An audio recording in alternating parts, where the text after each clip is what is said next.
Hi. പിന്നെ എന്തോ പറയുന്ന എല്ലാവരും സുഖമായിട്ടിരിക്കുന്ന കൂട്ടുകാരൊക്കെ.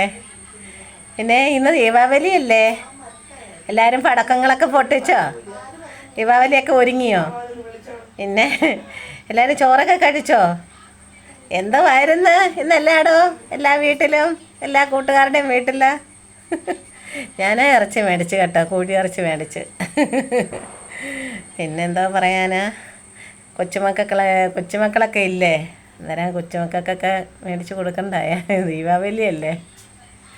പിന്നെ പ്രത്യേകിച്ചൊന്നും പറയാനില്ല. എല്ലാവരും ഓർക്കത്തില്ല എപ്പോഴും ഇവക്ക് ഇതേ ഉള്ളോ പറഞ്ഞിടാൻ, ഈ ചോറുണ്ണുന്നതും ചായ കുടിക്കുന്നതൊക്കെ ഉള്ളോ പറഞ്ഞിടാനെന്ന് എല്ലാവരും ഓർക്കും. അതുകൊണ്ട് ഞാനൊന്നും വലുതായിട്ട് പറയുന്നില്ല. പിന്നെ ഇനിയിപ്പം വൈകിട്ട് ചായ കുടിക്കണം, ചായയുടെ സമയമൊക്കെ ആയി വരുന്നു. പ്രത്യേകിച്ചൊന്നും പറയാനില്ല, ബാക്കി നമുക്ക് നാളെ പറയാം. ശരി, എന്നാൽ ടാറ്റാ.